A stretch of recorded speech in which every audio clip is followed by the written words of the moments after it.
I am Shamsundar Kawang, Assistant Professor at Nepal Engineering College, and I'm involved for the World Wood Day event in designing a tier temple. And the main idea behind this tier temple structure is to resemble the theme of the World Wood Day, the nature and culture, in which we have got the idea from the traditional building technology. We are thinking to demonstrate our cultural attribute in front of all the world. So we have chosen a temple which is from the Changu Narayan area, where we still have the oldest temple in Nepal.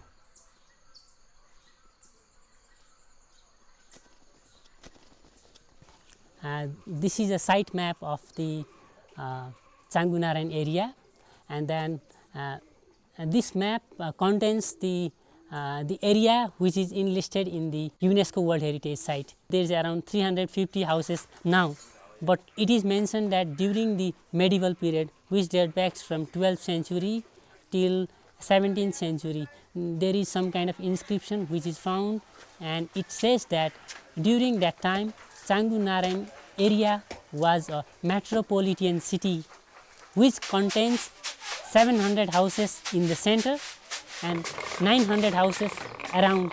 So it was a metropolitan city. It was the place where the population was very high. Actually now the renovation of the Kileshwar Mahadev temple has been started.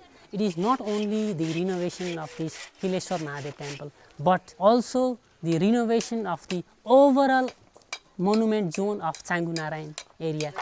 My family have been living in this place. It's already 324 years. I'm Anish Bhatta.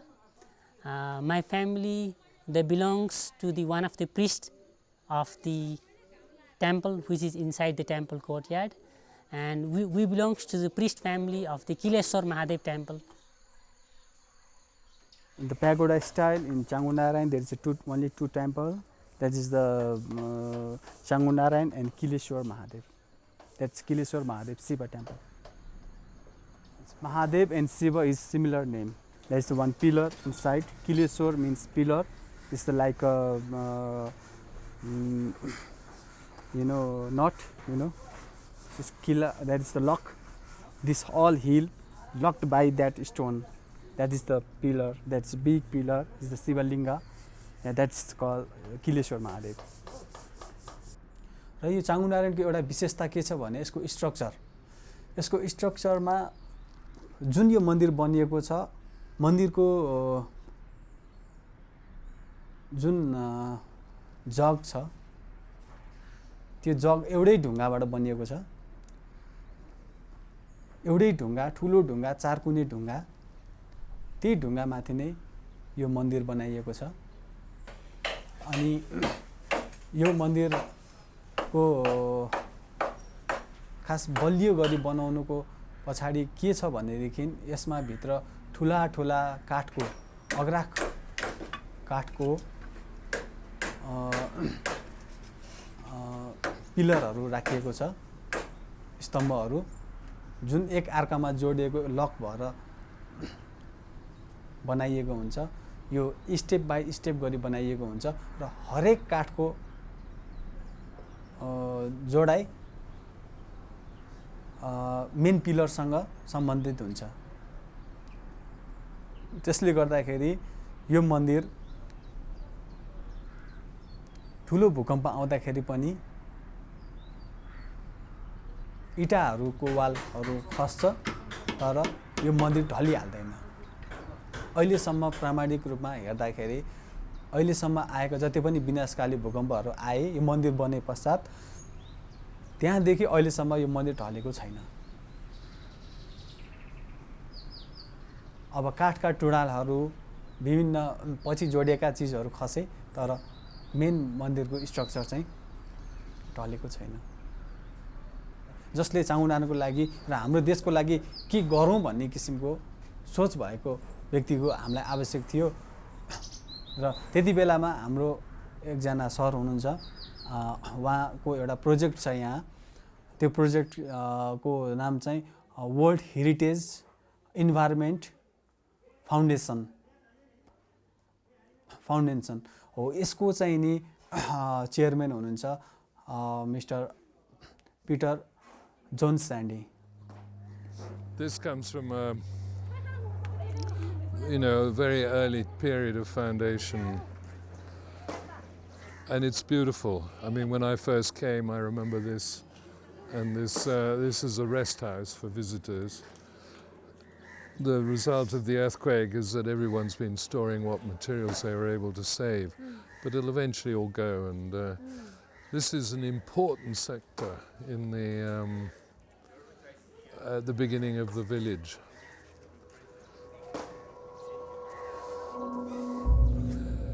Changu Narayan is one of the 7 World Heritage Sites. The temple itself, the main temple, was built way back in the 7th century, I believe. Changu is probably the oldest. Certainly it has the oldest inscriptions up here. It's very, very popular as a pilgrimage center because Narayan is one of the most significant of the divinities, Vishnu. Changu is a derivation of the name of a tree, a species of tree called chap. We here would like to achieve a certain element of maintenance. There's been a lot of discussion as a result of this earthquake. Why did the buildings fall down? Why was it only a certain type of building that fell down? Why did this amazing temple only shed a few bricks during the earthquake? And these questions are very valid because you need to do a proper analysis, in fact. And when it comes down to why a lot of these buildings have failed, it's because they have not been properly maintained. And we set up a team of woodcarvers, and they began to understand the principles of repairing, maintaining the heritage by repairing it rather than throwing it away and doing something they think was better. I'm John Sandy, and I'm an architect. I specialize in the conservation of historic buildings, and I've been living and working here in Nepal for over 35 years. More British. And तर म यहाँ बस्छु अनि म half कहाँबाट Kathmandu History, the significance of Changu was one of the reasons why I was very keen to work up here. It's one of the smallest of the World Heritage Sites in that it belongs basically to a village. So I was at the time working for a foundation in the US, the Global Heritage Fund, and they were very keen to try and establish a program here in Nepal, and I thought that this would have been an ideal opportunity because it really covered all the significant aspects of conserving, repairing, rehabilitation, re-establishing the community, helping the community. And I thought, well, here we are, this is an ideal project. The little temple, the Kiliswa temple, is a very important temple. It's the only Shiva temple here, and it's modeled on Pashupati. And it belongs to a family that are still here, the Bata, you've probably met them. And they are, they have been an enormous help in establishing the work that we're doing. The reason that it has survived the earthquakes is that you have a timber frame structure sitting on a natural bedrock foundation. And it was very interesting when we first came up, I first came up after the earthquake, that the temple, if you looked at it, you would see that all the brickwork on the corners had been damaged. And then I looked at the roof, the eaves of the roof, and they were exactly parallel. Not a single tile fell off the roof. And then I started thinking, and it was only then that I recalled the fact that it had this extraordinary foundation, and the movement had literally been that it had twisted. And as a result, the brickwork had been nudged off.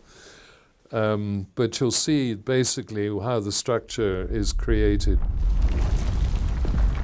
Earthquake in Nepal is not like one-time event.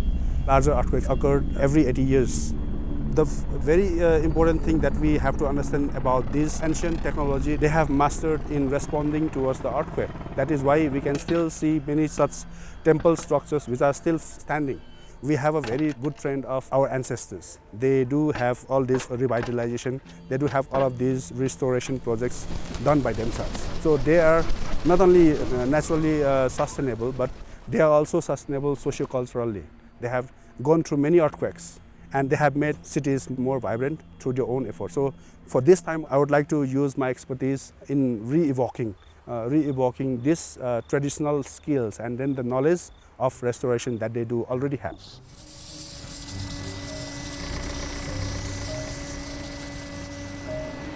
The only thing is, like, that we are thinking to have a temple structure as a project. Temple structure as a project to demonstrate the technologies behind, to demonstrate how they use the natural element for their built up spaces. Particularly for the methodology to get into this project is like we started with a small literature review kind of things of what temple does mean and what actually is deer temple in Kathmandu Valley. And after that we went for some cases to observe in around Kathmandu Valley, like in Panauti, in Changu. So for this we have after finishing the cases, we try to model it to prepare us a 3D model for these timber elements, whichever is being applied for these things is like in a 3D computer application. Since it is made up of a very integrated combination of these natural materials, the whole temple has a very unique kind of style to support the load and to respond to different natural circumstances like wind, like rain, and then earthquake and some other calamities too. So after the 3D modeling, maybe we will try to compare the original temple structure, its timber frame, and then with the new that we have prepared.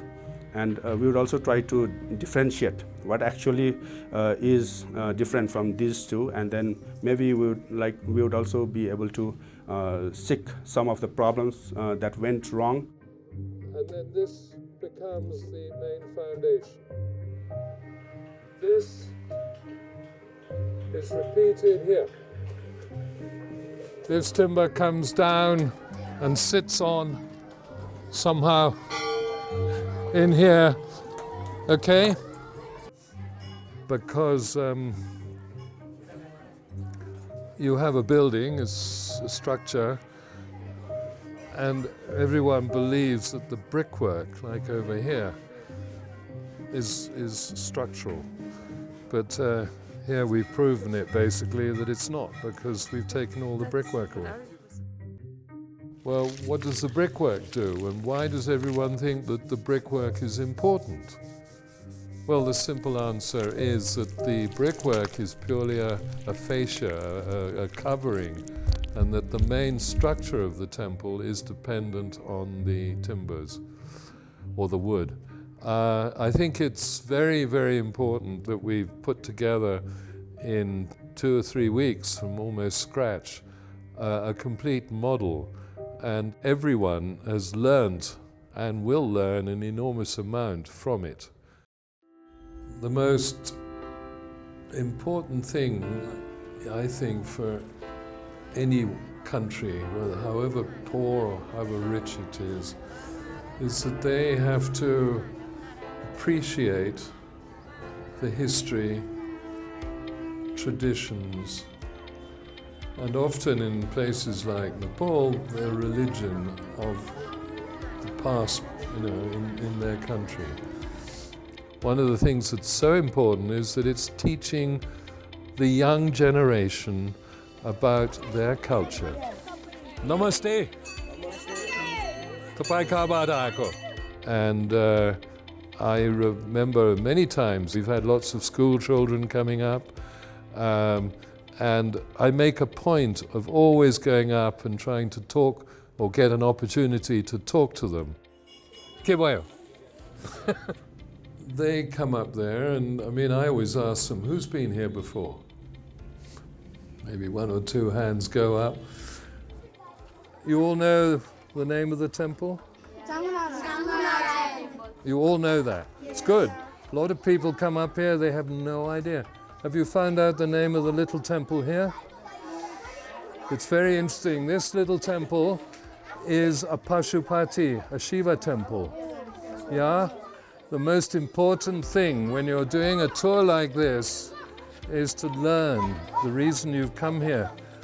It's a learning experience, this, and it's really important for you to begin to understand that you're standing here in one of the oldest and most important, both historically and religious-wise, of all the temples in the Kathmandu Valley. And I think it's very, very important to provide the local people with basically a record of their past history. I mean, to be able to hand over Changu Narayan in a sound structural state, whether however poor or however rich it is that they have to appreciate the history, traditions, and often in places like Nepal, the religion of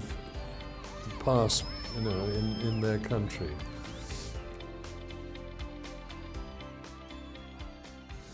When I first came out, there's a very famous architect, artisan in England called William Morris, and he was the great champion for conservation. And I remember going back to England because there's a Society for the Protection of Ancient Buildings, which is what William Morris set up. He's long dead. And I remember saying, well, here's a great opportunity. Why am I in Nepal? Because I've often seen or seemed to me like being the William Morris for Nepal. And I've been quoted on that many times, unfortunately. But it's something that people often say to me, oh, you're so lucky that you enjoy the work that you do. And I say, what? And I find that most people hate the work that they're doing. And I feel so sorry for them, actually. Dwaragat Das was a wonderful friend because he was very interested in two things. One was his religion.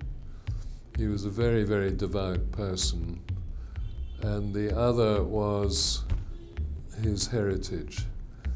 And he and I, we got together because he knew I was working in the Hanumandoka and repairing wood carvings. And so he basically came over to try and poach one of my guys so that he could use him in his own business. And but I ended up a very close friend of his, and we used to spend a lot of time discussing both obviously the heritage side of it, and I managed to give him a couple of guys who worked in his atelier. My father used to be working in the government, and when he was a young man, he was also a youth leader, and he was into bodybuilding and physical fitness. So during one of his morning joggings in Kathmandu city, he lived in the core center, just very, very close to the Rar Square of Kathmandu. So he was ingrained and soaked in this culture. So this is in him.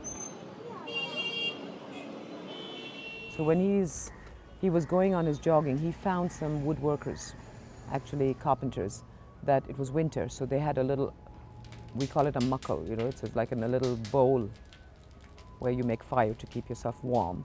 So they had this in front of them and they were working on a wood. So when he looked closely, he saw it was a wooden pillar, a 15th century pillar, where they were sawing off the carved portion, which for them was not good wood, because that had no usage. But they were trying to salvage the wood, which is the inner, the solid part, to make window frames or whatever they were planning to make. So this carved, sliced off piece was for them, the only use they had was to keep themselves warm. So that was used as the firewood for them. That was the first visual contact that he saw. Disturbed him. He did not, maybe at that time, he was a young man, he didn't really realize the depth of it and the consequences of this, but it disturbed him. So he offered them to say, give me this old wood, I'll give you new wood. So that's how he started. So he decided and he realized that the traditional architecture, which the woodwork is the inherent composite of the architecture, was going to be destroyed because people did not know the value or did not have the usage of the traditional wood carving architecture that was slowly dying away. It was being replaced with modern art or cultural, architectural, cultural significances that were coming through the influences from the Western world. I also spent many, many hours talking to him about religion, because he's a Hindu, and he kept on, he always used to refer to our God. And I challenged him. I said, what do you mean by our God? Well, he said, you have a Christian God, and he's up there, basically, very simply, he said. He said, well, you know, both our gods are under probably one God. And that's why it's so important to begin to understand one another's approach to religion. And so we had many, many big discussions on religion and heritage. And I think, again, why does heritage exist? 90% of it's because of religion. He took it upon himself to start then, he became conscious, so he then started consciously moving around the city. And he started seeing that all of this woodwork was going to be destroyed because people did not know the value, they didn't have, more than the value, they didn't have a usage of it anymore. So he took it upon himself to buy these pieces and start collecting them. There was a purpose behind to save it for the future generation, because he began to realize that the identity of the Nepali people was linked to this architecture. Today, well, my arm was twisted yesterday by a group of people who were interested to actually learn about the work that we're doing, conservation. So a group of us have assembled here today to actually take a look at the original version of the Kileswar temple. One of the points that we've been able to discuss today, which I'm very pleased, is that how we should treat the timber afterwards. And we had been advised by one of the local conservators that we should use linseed oil, and I'm happy to hear that we've now refined that description into saying that we should use a very highly refined linseed oil, and that we want to be very careful on the best way of applying it, because it could become sticky, it could take a long time to dry out. So obviously we'll do several tests. I was at the site, the symposium. I was very pleased to be able to come and join the symposium and to see the model of Kileswar, the timber model. And I'm really very proud of the people that actually put it together, because you guys did a fantastic job organizing it, and the carpenters themselves were absolutely brilliant, and that they got it all done in time. This project it looks very simple. Looks very simple, but it was so comprehensive. Mostly the carpentry team who have made the project, which was already impossible, a possible project. They had completed that project within just a week. It had almost like 531 timber pieces, varying in sizes. It had 422 joints, which supported almost like 7 tons of timber. Those are all the typical, very hard and stubborn wood that we have in our country. Why we have chosen sal wood for this tier temple is because it is long lasting, and it has a very good characteristics of having flexibility when we have extra loads onto the building. Till now, this is like to make people aware of the traditional technology of using wood in order to make it more safe. In order to make them aware that the traditional technology is still good enough for earthquake resistance. If we look around Nepal, that the industrialized, careless use of consumed materials of concrete, of various things, brick is everywhere. So I think this making of this timber pagoda in the traditional manner is to make aware to the general public that the material quality that used to exist in the traditional Nepal culture is something wonderful that they should try to sustain. In the whole promotion of wood is good. If we use this as an opportunity to be able to mobilize local craftsmen, help to activate a traditional craft that perhaps not as active now. And if this can relate to somehow for the post-earthquake reconstruction for the traditional architecture, including the pagoda or the tier temple, is how do we conserve forest? How do we make the use of wood sustainable?